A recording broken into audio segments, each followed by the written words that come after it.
ചരിത്രത്തിൽ ആദ്യമായി 10ാം ക്ലാസ് തുല്യതാ പരീക്ഷ വീട്ടിലിരുന്ന് എഴുതാൻ പൊതുവിദ്യാഭ്യാസ വകുപ്പ് അനുമതി നൽകിയ തൃശൂർ തളിക്കുളം സ്വദേശി അനീഷ അഷറഫിന് മികച്ച വിജയം. മസ്കുലാർ ഡിസ്ട്രോഫി എന്ന അപൂർവ ജനിതക രോഗമുള്ള അനീഷ തന്റെ പരിമിതികളോട് പടപൊരുതിയാണ് മികച്ച വിജയം നേടിയത്. ഫിസിക്സ്, കെമിസ്ട്രി, ബയോളജി, IT എന്നീ വിഷയങ്ങളിൽ A+ഉം മലയാളം, ഇംഗ്ലീഷ്, സോഷ്യൽ സയൻസ് എന്നീ വിഷയങ്ങളിൽ A ഗ്രേഡും ഹിന്ദി, മാത്തമാറ്റിക്സ് വിഷയങ്ങളിൽ B+ഉമാണ് അനീഷ നേടിയത്. അസുഖം മൂലം നടക്കുന്നതിനോ അധിക നേരം ഇരിക്കാനോ കഴിയില്ല. അല്പനേരം പേന പിടിച്ചാൽ തന്നെ കൈ വേദനിച്ചു തുടങ്ങും. ഇത്തരമൊരു സാഹചര്യത്തിലാണ് വീട്ടിലിരുന്ന് പരീക്ഷ എഴുതുന്നതിന് അനീഷ അനുമതി തേടിയത്. 10ാം ക്ലാസ് പരീക്ഷ ആയതിനാൽ ഇതുവരെ ആർക്കും വീട്ടിലിരുന്ന് എഴുതുവാൻ അനുമതി നൽകിയിട്ടില്ല.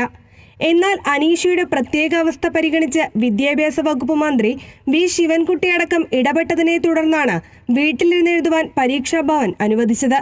തന്റെ ബുദ്ധിമുട്ടുകൾ മനസ്സിലാക്കി തന്നെ ചേർത്ത് പിടിച്ച സർക്കാരിനോടും മുഖ്യമന്ത്രിയോടും വിദ്യാഭ്യാസ മന്ത്രിയോടും ഉൾപ്പെടെ എല്ലാവരോടും കടപ്പെട്ടിരിക്കുന്നുവെന്ന് അനീഷ പറഞ്ഞു.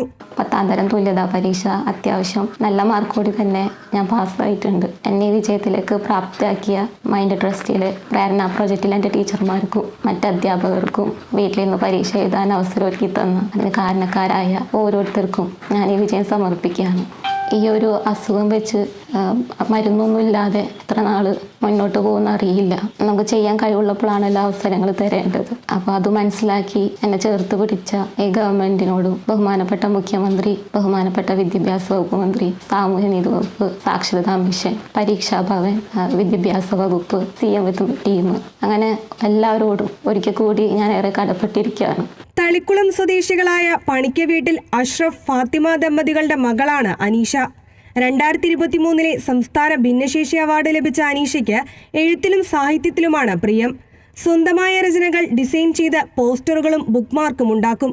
കഥാരചനയിലും കവിതാരചനയിലും ഒട്ടേറെ സമ്മാനങ്ങളും നേടിയിട്ടുണ്ട്.